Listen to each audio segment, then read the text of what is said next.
요한계시록 19장 6절에서 8절 말씀 같이 읽습니다. 또 내가 들으니 허다한 무리의 음성과도 같고 많은 물소리와도 같고 큰 우레소리와도 같은 소리로 이르되 할렐루야 주 우리 하나님 곧 전능하신 이가 통치하시도다. 우리가 즐거워하고 크게 기뻐하며 그에게 영광을 돌리세. 어린 양의 혼인 기약이 이르렀고 그의 아내가 자신을 준비하였으므로 그에게 빛나고 깨끗한 세마포 옷을 입도록 허락하셨으니 이 세마포 옷은 성도들의 옳은 행실이로다 하더라. 아멘.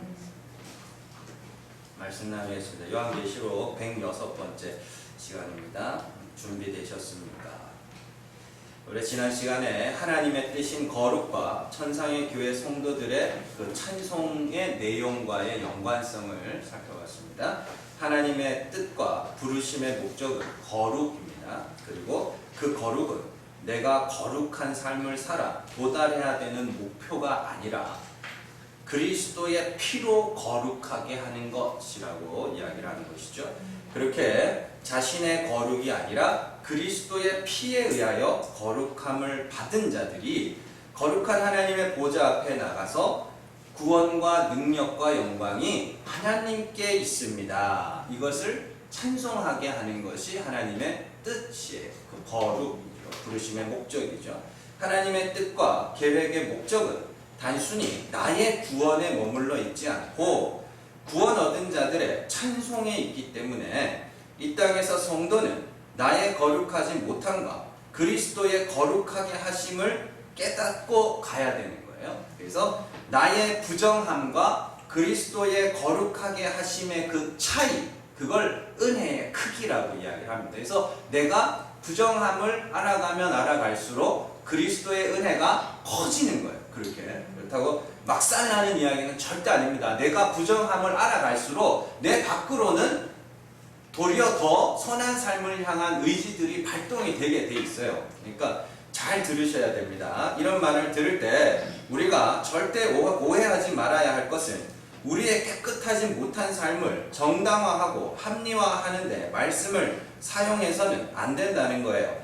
인간들은 선악과를 따먹고 스스로 영생에 이르려고 하는 본능을 가진 자들입니다. 여전히 그 본능이 우리에게 있기 때문에 잘 들으셔야 돼요. 그 본능이 내가 의에 이르러야지 하는 그 본능이 여전히 우리 안에 있기 때문에 내가 부정함을 고발당할 때 우리는 거기서 부끄러움이라는 걸 경험해야 되는 겁니다. 그래서 선악과마저도 구원 얻은 자들에게는 은혜의 도구인 거예요.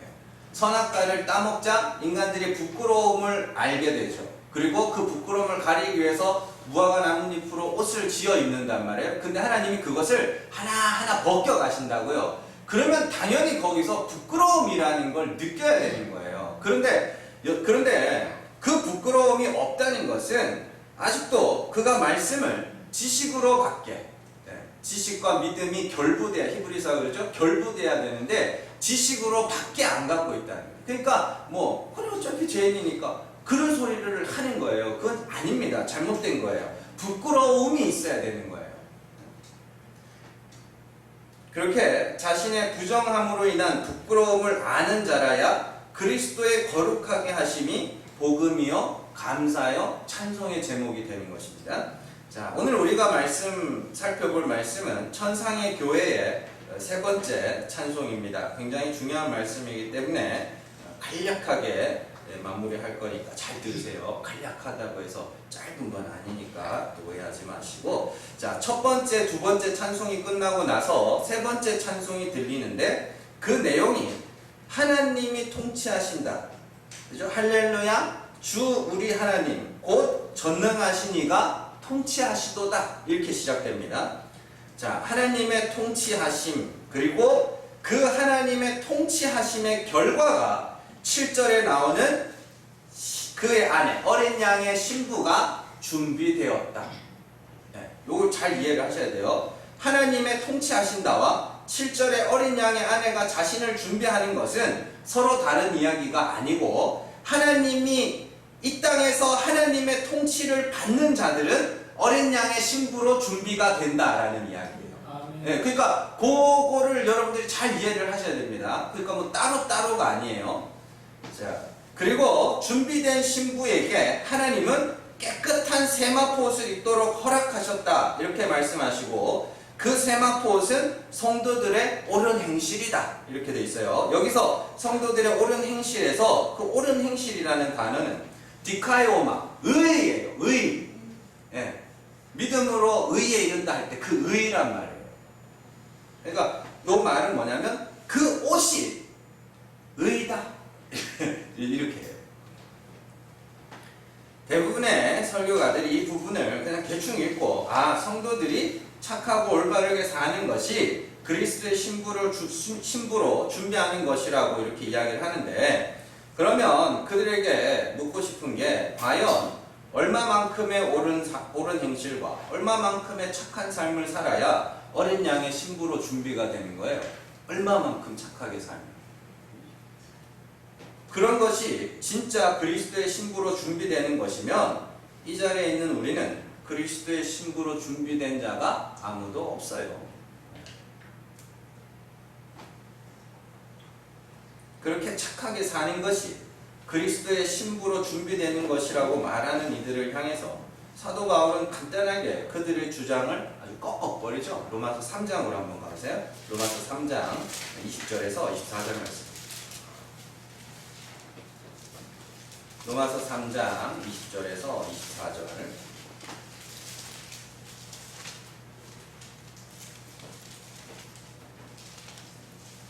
19절부터 읽겠습니다. 우리가 알거니와 무릇 율법이 말하는 바는 율법 아래에 있는 자들에게 말하는 것이니, 이는 모든 입을 막고 온 세상으로 하나님의 심판 아래에 있게 하려 함이라. 그러므로 율법의 행위로 그의 앞에 의롭다 하심을 얻을 육체가 없나니 율법으로는 죄를 깨달음이니라. 이제는 율법에 하나님의 한 의가 나타났으니 율법과 선지자들에게 증거를 받은 것이라. 곧 예수 그리스도를 믿음으로 말미암아 모든 믿는 자에게 미치는 하나님의 의니 차별이 없느니라. 모든 사람이 죄를 범하였음에 하나님의 영광에 이르지 못하더니 그리스도 예수 안에 있는 속량으로 말미암아 하나님의 은혜로 값없이 의롭다 하심을 얻은 자 되었느니라. 아멘.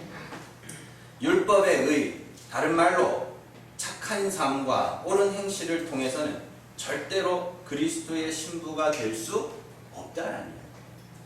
그러면서 율법 외에 한 다른 의가 나타났는데, 그리스도를 믿음으로 말미암아 얻는 의, 디카이오마, 의이며 그것은 하나님이 주시는 의로서 차별이 없다 이렇게 이야기합니다. 그러면서 동시에 율법의 기능에 대해서 죄를 알게 하는 것 이렇게 이야기를 하죠. 그러니까 율법으로는 죄를 알고 그 죄로 죽으면 돼요. 그래서 예수를 믿으면 그러면 그게 사는 거란 말이에요. 율법은 죄를 알게 하는 것이고, 그 죄로 내가 의롭지 못한 자임을 인정하고 예수 그리스도의 죄사함을 받아야 되는 자임을 고백하면 그가 바로 하나님의 의를 거저받는 자다 이렇게 이야기를 하는 것이죠. 그러면 결국 어린 양의 신부들의 준비는 뭐예요? 신부의 준비는 나는 어린 양의 피로 말미암아 죄사함을 받아야 하는 자임을 고백하는 것이 어린 양의 신부들의 혼인 예식을 준비하는 거예요. 그리고 하나님의 통치는 반드시 택하신 자들에게 그 고백을 받아내시고야 말겠다는 뜻이 하나님의 통치. 그래서 하나님의 통치의 결과가 어린 양의 신부가 준비가 되는 거죠. 그 하나님의 통치가 그런 방향으로 이어진다는 거예요. 지난주에 거룩에 대해서 배울 때에도 우리가 그와 유사한 내용을 살펴본 적이 있어요. 히브리서 10장으로 한번 가보세요. 10장 12절에서 13절 말씀. 히브리서 10장 12절에서 13절.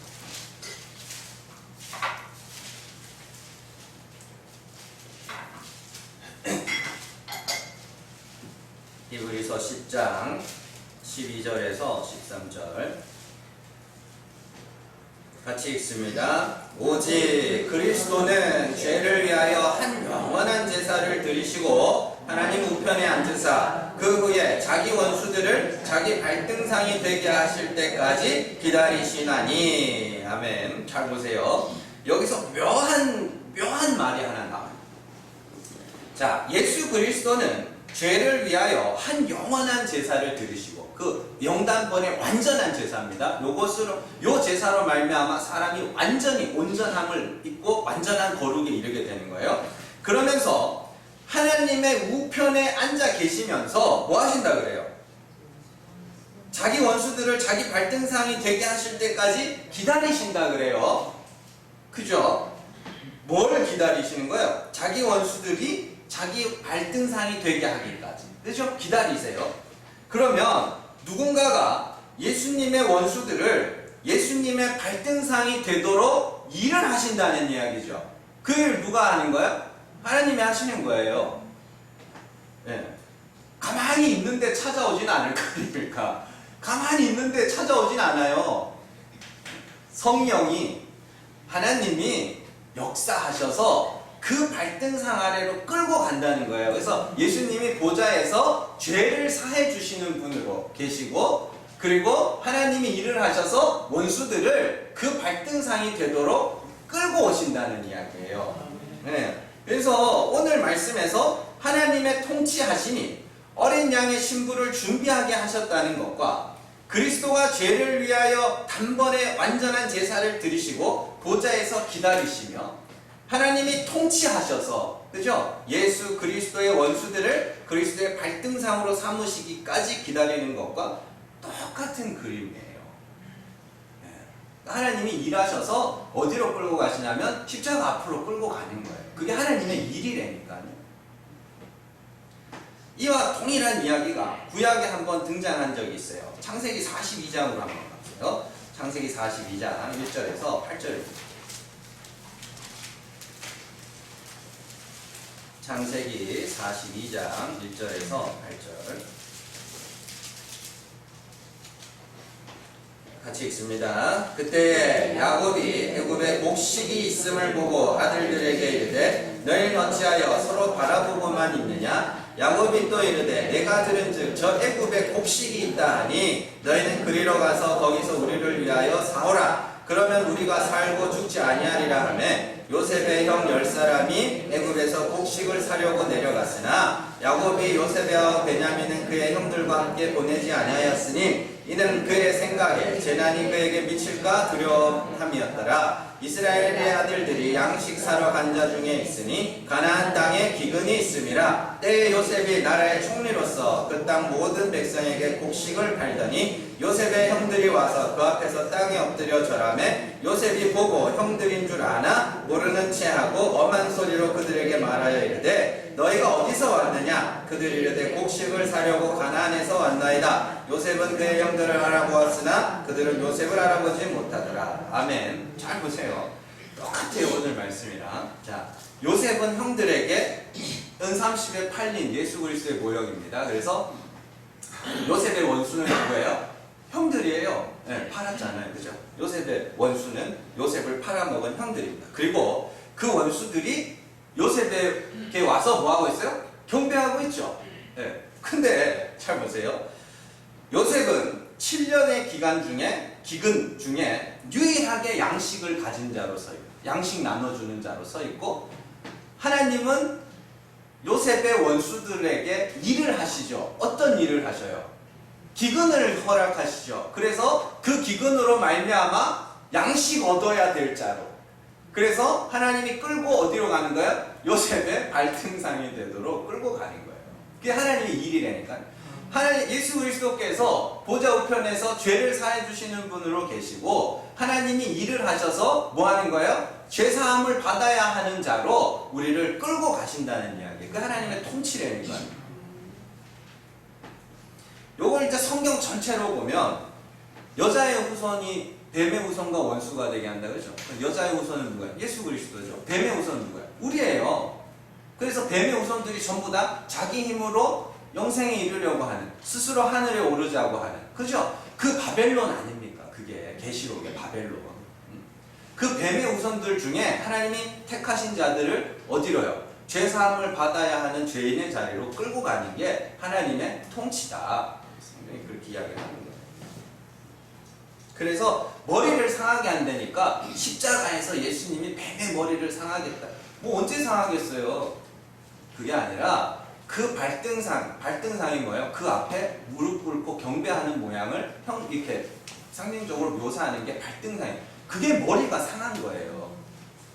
자기 스스로, 자기 힘으로, 자기 이름으로, 그죠? 자기의 힘과 능력과 착한 삶과 자기의 의로 의에 이르고자 하던 자들이 그리스도의 십자가 앞에서 나는 죄사함을 받아야 하는 죄인입니다. 요 엎드리면 그게 머리가 상하는 거라니까요. 그게 하나님의 통치 아래에 있는 자들이 그렇게 되어져 가는 거예요. 그러면 오늘 말씀에서 빛나고 깨끗한 세마포 옷, 곧 성도들의 의는 우리가 의로운 자가 되어야 준비된 그리스도의 신부라는 것이 아니라 내가 죄사함을 받아야 하는 죄인이라는 고백이 그리스도의 신부들이 해야 하는 고백, 준비된 고백이라는 말이에요. 그들에게 빛나고 깨끗한 세마포시 입혀지는데 그 옷의 정체가 한번 나온 적이 있어요. 계시록 그 앞에 7장으로 한번 가보세요. 7장 13절에서 17절입니다.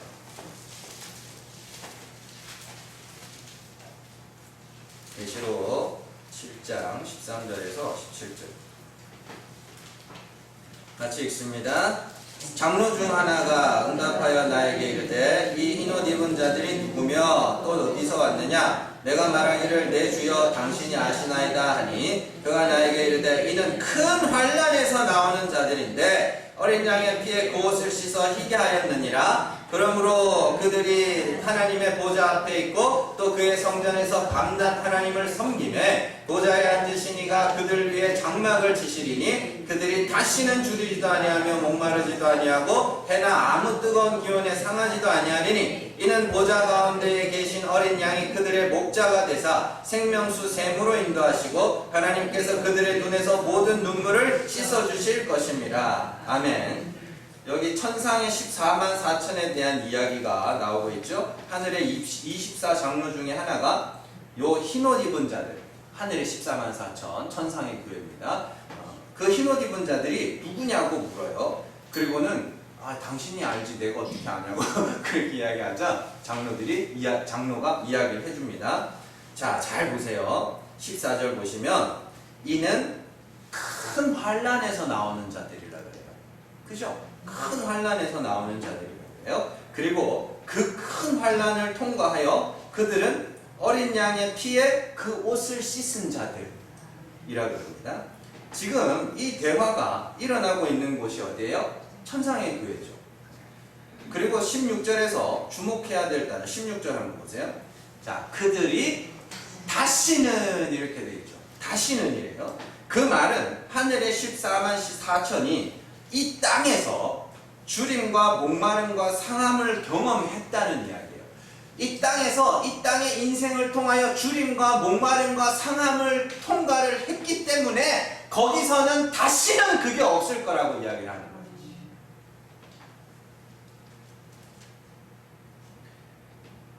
그래서 그들이 흰옷을 건네받은 곳이 어디예요? 하나님의 보좌 앞이죠. 그들이 눈물을 씻음을 받은 곳도 어디예요? 보좌 앞이죠. 그러면 성도는 이 땅에서 주림과 목마름과 상함이라는 환난을 통과해야 된다는 얘기예요. 여기서 줄이고 목마르고 상한다는 것은 먹을 게 없고 마실 게 없고 그런 이야기가 아니고 내게는 의가 없음. 내게는 의가 없음. 나는 죄인일 뿐입니다. 은혜가 아니면 나는 구원 얻을 길이 없는 자라는 것을 통감하고 아주 그냥 고백하는 정도가 아니라 아주 뼈에 새기고 마음에 사무쳐서 그렇게 간다는 거예요. 그게 성도가 통과해야 될 환난이에요. 내 부끄러움을 고발당하는. 우리가 갈라디아서를 강의하면서 사도 바울이 말하는 자유가 뭔지에 대해서 살펴봤죠. 자유는 내 마음대로 해도 된다 이런 자유가 아니라 그랬습니다. 내게는 의가 없음을, 내게는 하나님이 기뻐하실 만한 선한 것이 없음을 고백하는 것이 그래서 나는 은혜로만, 하나님의 은혜가 아니면 구원받을 길이 없는 그런 자임을 고백하는 그 상태가 자유라고 그랬습니다. 그래서 자유한 여인인 사라가 아들이 없죠. 잉태치 못하고 상고를 알지 못하죠. 그건 당시에만, 지금도 마찬가지입니다. 지금도 그런 여자들을 보면 저주받은 여자, 그죠? 그러니까 아무것도 생산치를 못하는데 오직 하나님에 의하여 생산하게 되는 그런 방향을 자유라고 그래요. 그러니까 우리가 아무 생각 없이 나 자유 얻었네 뭐 이런 그런 걸 하고 오는데 그런 가벼운 이야기가 아닙니다. 그 자유 아래에 있는 자들은 많은 애통과 탄식이 있어야 됩니다.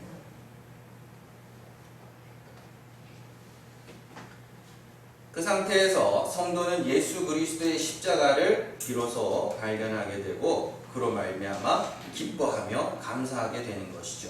그 일을 행하시는 분이 바로 하나님이며 그게 하나님의 통치. 하나님이 통치하시네, 그게 중요한 게 아니고 하나님이 어떻게 통치하시는가. 네? 그럼 김광민 목사가 앞에 서 있다가 중요한 게 아니고요, 저 사람이 앞에 서서 뭔 말을 하느냐가 중요한 거 아닙니까? 하나님이 통치하시는 게 중요한 게 아니고요, 하나님이 어떻게 어떤 방향으로 통치를 하시는가가 중요한 거예요. 하나님이 우리를 줄이고 목마르고 상하게 하신다니까요. 이 땅에서 뭐 하라고요? 예수 믿으라고요. 예수만 의지하라고요. 예수님께서 부자 청년과 대화하실 때 부자는 절대 천국에 들어갈 수 없다 이렇게 말씀하시자 제자들이 묻습니다. 아니 그러면 누가 천국에 갈 수 있습니까? 네? 그러니까 뭐라 그래요? 가난한 자들이 가지 이래요? 아니죠. 사람은 할 수 없으나 하나님은 할 수 있다. 그럼 부자는 천국에 갈 수 없으면 하나님이 어떻게 하시겠다는 소리예요? 가난하게 만들겠다는 소리예요. 낙타가 바늘길을 통과하지 못한다면 하나님이 낙타를 바늘길만하게 만들든가 아니면 바늘길을 낙타만하게 만들든가 그렇게 해야 될 거 아니냐고요. 그게 하나님의 일하심이에요. 하나님의 통치라니까요. 그래서 야고보서가 그러잖아요. 가난한 자는 믿음에 부여하여 하나님 나라를 유업으로 물려받는다고. 우리는 반드시 그렇게 가난한 자로, 그게 하나님의 통치예요.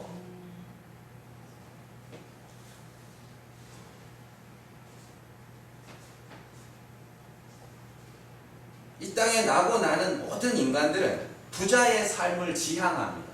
돈 많은 부자뿐만이 아니고 나는 의로운 사람이며 나는 착한 사람이라는 말을 듣고 싶어하고 또 여유가 되는 대로 자기의 착한 삶을 마음에 하나씩 쌓아가는 건축자들이에요.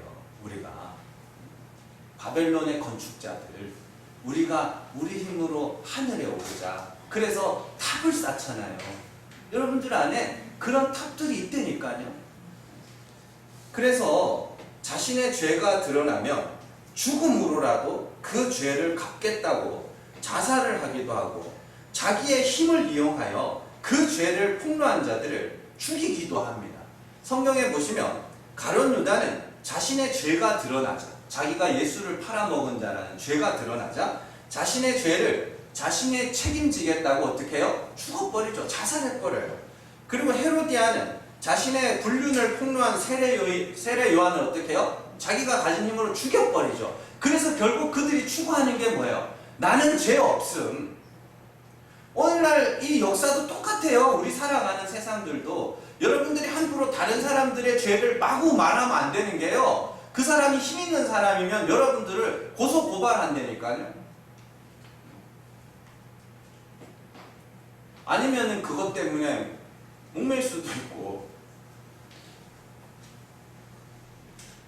그런데 하나님은 반드시 그 죄를 보게 하시고 폭로하셔서 우리를 예수 그리스도의 보좌 앞으로 인도하여서 그 앞에서 죄사함을 받아야 하는 자로 세우시겠다. 그러니까 성도들아, 부끄러워도 절대로 죽지 마라. 오늘 말씀 역시 구약의 말씀을 인용한 말씀이죠. 이사야 61장으로 한번 가보세요. 이사야 61장입니다. 61장 10절.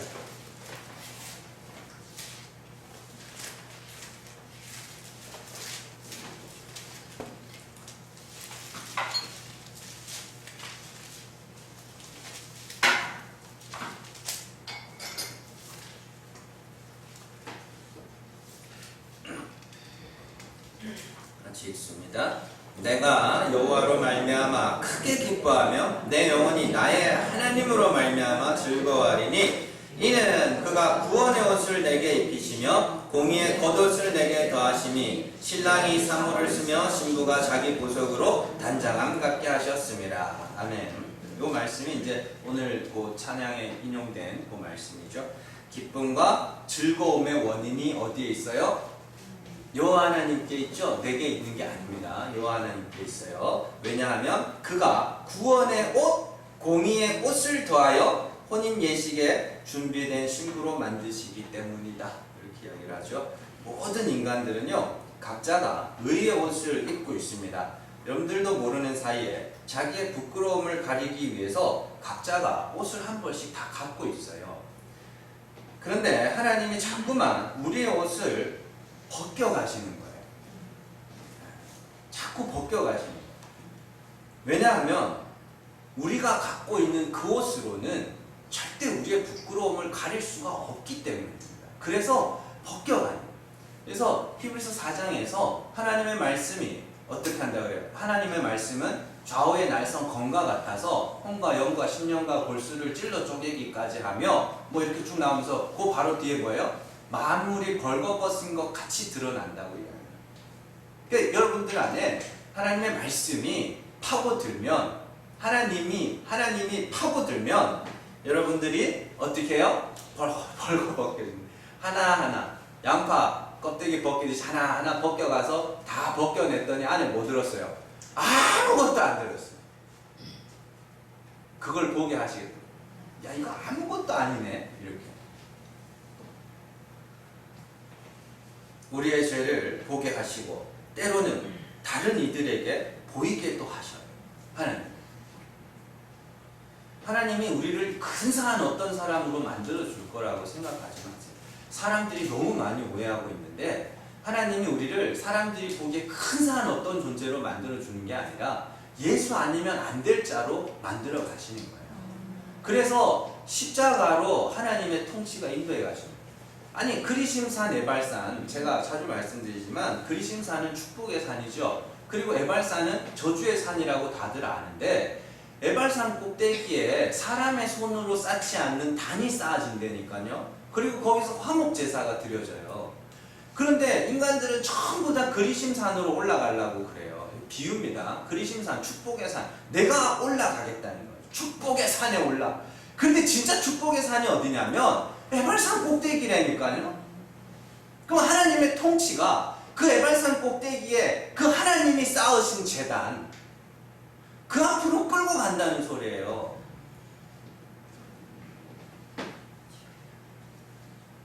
그게 하나님의 통치예요. 그래야 진짜 살거든요.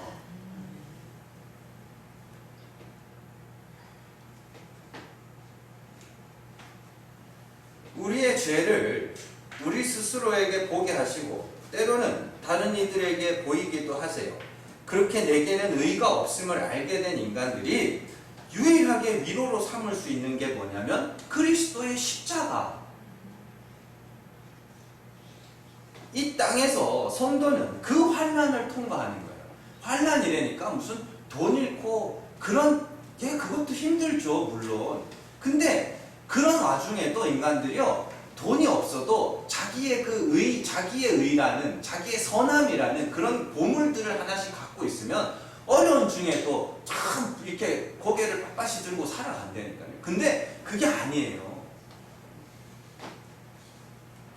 그래서 환난 중에 위로를 얻는다는 것은 이 땅에서 돈 잃고 건강 잃는 환난이 아니라 성도만이 겪는, 하나님의 통치 아래 있는 자들이 많이 겪는, 그리스도로 말미암아 죄사함을 받아야 하는 죄인의 자리로 낮아져 가는 그 환난 중에 그리스도의 십자가가 우리에게 위로가 된다. 이렇게 이야기를 하는 거예요. 고린도후서 1장으로 한번 가보세요. 고린도후서 1장 3절에서 5절입니다. 고린도후서 1장 3절에서 5절.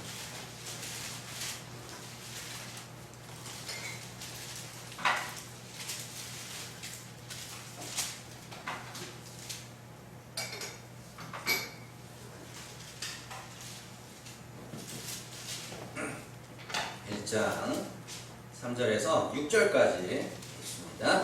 찬송하리로다. 그는 우리 주 예수 그리스도의 하나님이시요 자비의 아버지시요 모든 위로의 하나님이시며 우리의 모든 환난 중에서 우리를 위로하사 우리로 하여금 하나님께 받는 위로로서 모든 환난 중에 있는 자들을 능히 위로하게 하시는 이시로다. 그리스도의 고난이 우리에게 넘친 것 같이 우리가 받는 위로도 그리스도로 말미암아 넘치는도다. 우리가 환난 당하는 것도 너희가 위로와 구원을 받게 하려는 것이요 우리가 위로를 받는 것도 너희가 위로를 받게 하려는 것이니 이 위로가 너희 속에 역사하여 우리가 받는 것 같은 고난을 너희도 견디게 하느니라. 아멘. 보세요.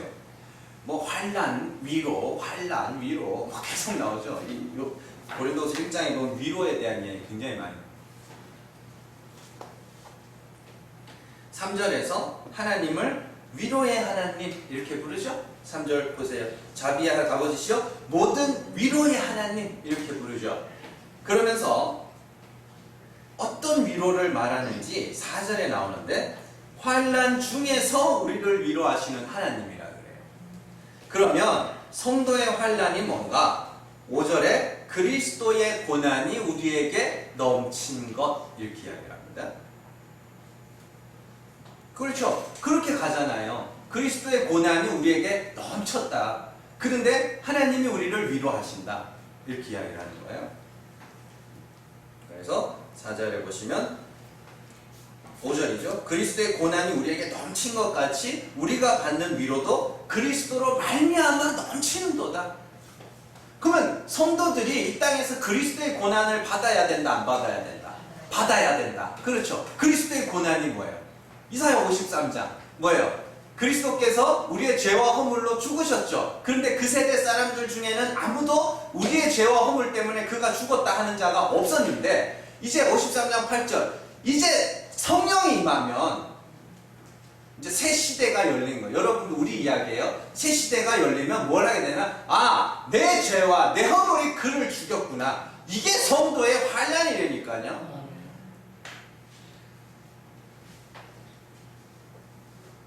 그 이야기예요. 그래서 그리스도의 고난은 우리의 죄를 지시고 십자가에서 우리를 대신하여 죽은 것. 그죠? 그래서 고린도서에 보면 사도 바울이 뭐라 그래요? 한 사람이 모든 사람을 대신하여 죽었다는 것은 모든 사람이 죽었다는 거다.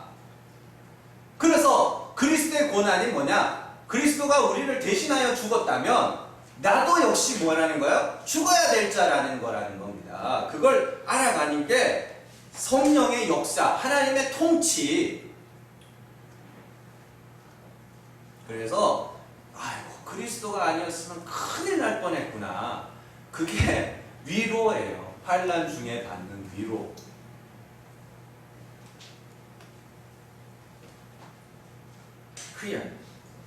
그래서 지금까지 내용을 정리하면 그리스도의 피로 빤 흰 옷, 이건 하나님의 의, 하나님이 우리에게 입혀주실 옷, 의예요. 그리고 그 옷을 건네받은 자들은 이 땅에서 반드시 벌거벗음을 통과해야 되는 것이죠. 그래서 하나님은 이 땅에서 우리에게 근사한 옷을 입혀주시는 분이 아니라 이 땅에서 우리의 옷, 인간의 의를 벗겨가시는 분이에요. 그게 준비된 신부예요. 벌거 벗겨져 가는 주림과 목마름과 상함을 통과하면서 많은 눈물을 흘리는 것. 내가 이것밖에 안 되는 자임을 통감하면서 많이 우는 것. 그게 그리스도의 신부들이 준비하는 거예요. 근데 그 준비도 결국에 누가 시켜요? 하나님이 시켜가시는 거예요. 그래서 성경이 우리가 벗는 것이 그리스도로 옷 입는 거다 이렇게 이야기합니다. 고린도서 4장으로 한번 가보세요. 4장 16절입니다. 4장 16절에서 5장 5절까지 같이 읽습니다. 그러므로 우리가 낙심하지 아니하노니 우리의 겉사람은 낡아지나 우리의 속사람은 날로 새로워지도다. 우리가 잠시 받는 환난에 경한 것이 지극히 크고 영원한 영광에 충한 것을 우리에게 이루게 함이니 우리가 주목하는 것은 보이는 것이 아니요 보이지 않는 것이니 보이는 것은 잠깐이요 보이지 않는 것은 영원함이라. 만일 땅에 있는 우리의 장막집이 무너지면 하나님께서 지으신 집 곧 손으로 지으신 것이 아니요 하늘에 있는 영원한 집이 우리에게 있는 줄 아느니라. 참으로 우리가 여기서 탄식하며 하늘로부터 오는 우리 처소로 덧입기를 간절히 사모하느라. 이렇게 입음은 우리가 벗은 자들로 발견되지 않으려 함이라. 참으로 이 장막에 있는 우리가 짐진 것 같이 탄식하는 것은 벗고자 함이 아니요 오히려 덧입고자 함이니 죽을 것이 생명에 삼킴 되게 하려 함이라. 곧 이것을 우리에게 이루게 하시고 보증으로 성령을 우리에게 주신 이는 하나님이시니라. 아멘. 이렇게 4장 16절에서 우리의 겉사람이 낡아진다는 건 뭐예요? 이 말씀 나 진짜 아직도 이렇게 설교하시는 분이 있나 했는데 진짜 그 초대형 교회에서 이렇게 설교를 하더만요. 우리의 육신은 나이가 먹어서 늙어가지만 마음은 청춘이라고. 무슨 여러분들 다 청춘이잖아요. 네? 저도 아직도 몸이 20대인 줄 알고 까불다가 그냥 맨날 알배기고 아파가지고 그러는데 다음은 그 이야기가 아니에요. 여러분들 겉사람은 나예요. 나 겉사람이 낡아져 가는 거예요. 그 환난을 통과하면서 내가 구원에 이를 자격이 없고 나는 그냥 죄인일 뿐이구나를 알아가면서 내가 겉사람이 낡아지는데 그렇게 내가 죽으면 죽을수록 내 안에 그리스도 속사라며 그리스도가 날로 더 새로워지고 귀하여져 가더라. 그러면서 잠시 받는 환난에 경한 거 나오잖아요. 환난 그것이 크고 영원한 영광에 중한 것을 우리에게 이룬다. 그러면서 우리가 주목하는 것은 보이는 것, 이 보이는 사람의 의, 인간의 의가 아니라 보이지 않는 하나님 나라에서 우리가 받게 될 의. 그러면서 장막집의 이야기가 나와요. 성전에 대한 이야기인데 장막집에 대한 이야기인데 이게 보면은 우리 집 무너지면 하나님이 새 집 주실래나? 그러면 두꺼비야 헌집 줄게 새 집 따고 그런 이야기가 아니라 우리 인간의 의, 이 땅의 성전은 누가 쌓는 거예요? 인간이 쌓는 거 아닙니까? 이 인간이 쌓는 그 의가 무너지면 무너질수록 하늘의 의. 그러면서 3절에 이렇게 입는다는 게 뭐냐면 땅의 것들이 벗겨져 가면서 하늘의 것으로 덧입게 되는 것은 우리가 벗은 자들로 발견되지 않게 하려 합니다. 그러면서 4절 참으로 이 장막에 있는 우리가 사람 이야기잖아요. 짐진 것 같이 탄식하는 것은 벗고자 함이 아니요 오히려 덧입고자 벗고 난 다음에 덧입고자 하는 것이니 죽을 것이 생명 그리스도에게 삼킨 바 되게 하려 그리고 성령이 그 일을 행하신다. 그런 이야기예요. 그래서 그냥 쉽게 말해서 아까 전에 우리가 요셉의 이야기를 봤지만 양식을 가진 요셉을 만나도록 하시기 위해서 하나님이 통치하시죠. 그의 형들에게 요셉의 원수들 형들에게 통치하시죠. 어떻게 해요? 기근으로. 그러니까 제가 말씀드리잖아요. 하나님이 통치하신다는 게 중요한 게 아니고요. 하나님이 어떻게 통치하시는가가 중요한 거예요. 하나님이 통치하시는데 어떻게 통치하셨어요? 기근으로. 뭐 하라고요? 가서 네 동생, 네가 팔아먹은 동생에게 가서 뭐 하라고요? 양식 받아 먹으라고. 그래야 산다고.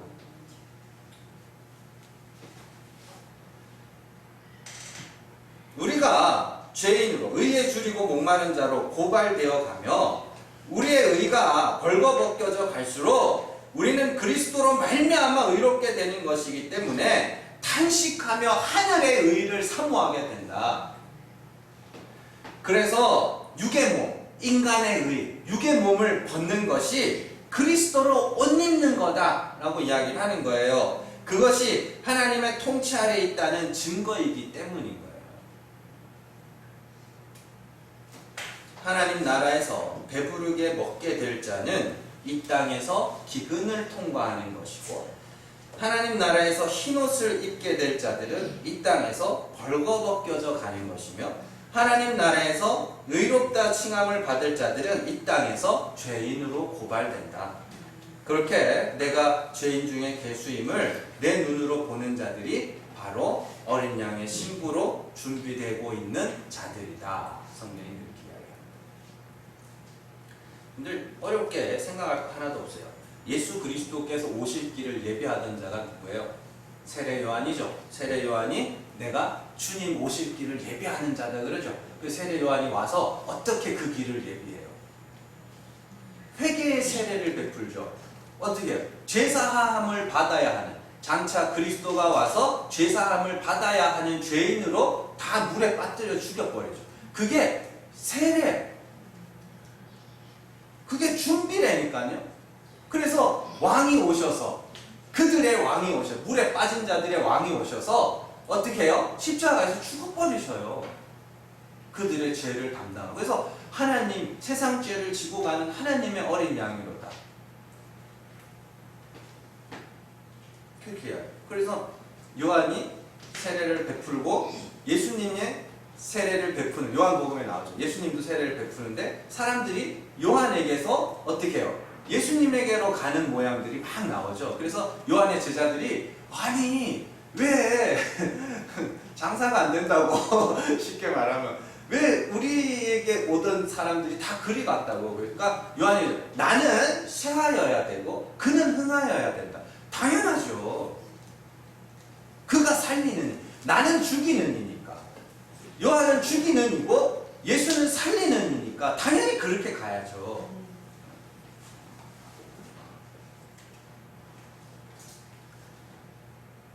그게 옷을 벗기는 일이었어요. 요한이 옷을 벗기고 그리스도가 덧입히는 그런 거예요.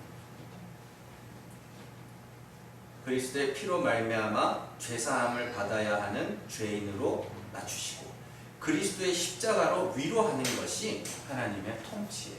거룩하게 하시는 이와 거룩하게 함을 받는 자. 히브리서 3장에 나오죠. 우리는 그렇게 거룩해지는 것이며 그렇게 구원에 이르는 것입니다. 최근에 우리는 인간의 부끄러움이 얼마나 큰 힘을 가지고 있는지를 몇몇 정치인들의 죽음을 통해서 목격하고 있습니다. 여러분들, 부끄러움은요, 교통사고를 당해서 목숨이 경각에 당한 사람도 일어서게 만들어요. 교통사고가 빡 나잖아요. 주변에 사람들이 사고 났다 막 몰려들잖아요. 정말 죽어야 될 사람인데 다리가 부러졌는데 벌떡 일어나서 저쪽으로 움직이게 만들어요. 부끄러워서. 여러분들 길 가다가 이렇게 넘어져 보신 분들 있으시죠? 네? 길 가다가 넘어지면 어때요? 아프던가요? 하나도 안 아프죠? 왜요? 부끄러워서. 하나도 안 아파요. 그 집에 가서 이제 아무도 없을 때 이러면서 그게요, 통증은 하루 지나야 온다 이게 아니라 부끄러워서 못 느끼는 거예요. 그걸. 정말 부끄러움이야말로 인간이 가진 가장 강한 능력 중에 하나예요. 예전에 그 영화 친구에 등장하는 그 대사가 있죠. 건달이 쪽팔리면 죽는다 이거 이러면서. 근데요, 우리는 그 부끄러움을 통과해야 되는 자들이에요. 그 부끄러움을 통과하면서 우리는 우리의 삶이 바뀌기도 하고 변화가 나타나기도 합니다. 근데 제가 말씀드리잖아요. 그 변화는 하나도 중요한 게 아니에요. 그 부끄러움을 통과하면서 이 벌거벗음을 가릴 수 있는 옷, 그건 그리스도밖에 없구나. 그걸 배워가는, 변화가 중요한 게 아니라니까요. 왜 그렇게 사람들의 변화에 집중을 하냐고요. 변화가 중요한 게 아니라 분명히 나타나요. 변화는 자기의 부끄러움을 보는 사람들은 변화가 나타나는데 그게 중요한 게 아니에요. 하나도 중요한 게 아니에요. 이 부끄러움을 가릴 수 있는 건 그리스도의 피로 씻은 그 옷, 하나님의 의, 그거밖에 없구나.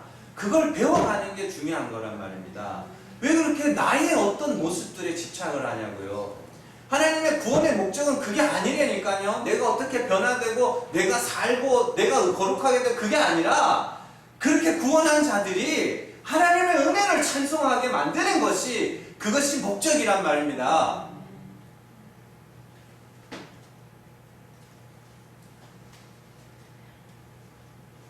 그래서 라오디게아 교회를 향해서 예수님이 말씀하시죠. 나는 부자라 부족한 것이 없다.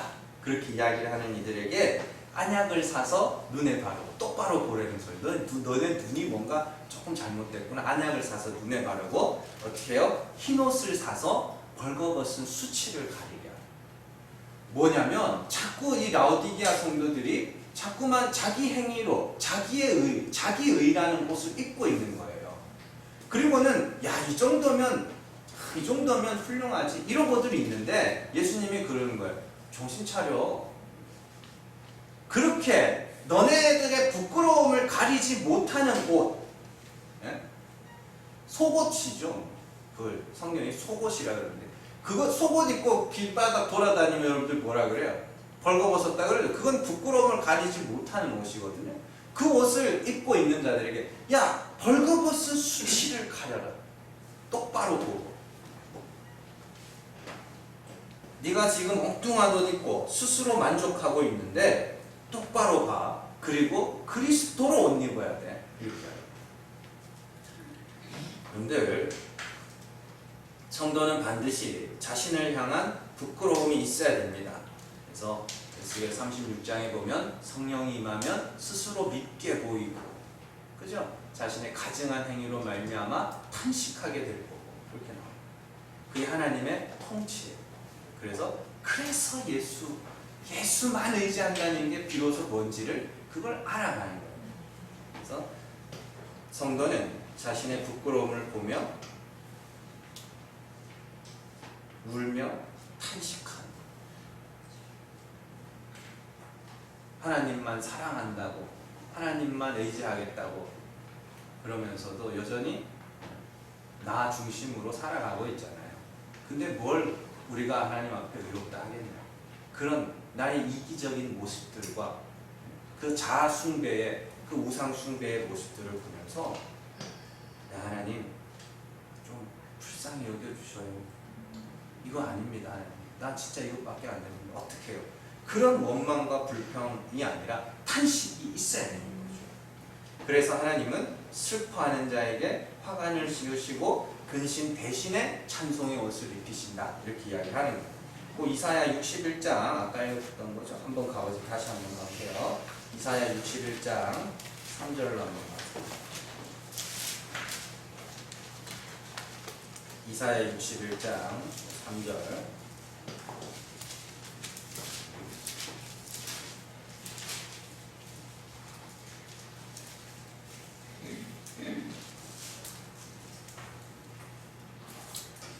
2절부터 같이 읽습니다. 여호와의 은혜의 해와 우리 하나님의 보복의 날을 선포하여 모든 슬픈 자를 위로하되 무릇 시온에서 슬퍼하는 자에게 화관을 주어 그 죄를 대신하며 기쁨의 기름으로 그 슬픔을 대신하며 찬송의 옷으로 그 근심을 대신하시고 그들이 의의 나무 곧 여호와께서 심으신 그 영광을 나타낼 자라 일컬음을 받게 하려 하심이라. 아멘. 잘 보세요. 시온에서 뭐 하는 자가 있다 그래요? 우는 자가 있다 그러죠. 시온에서 슬퍼하는 자가 있다 그래요.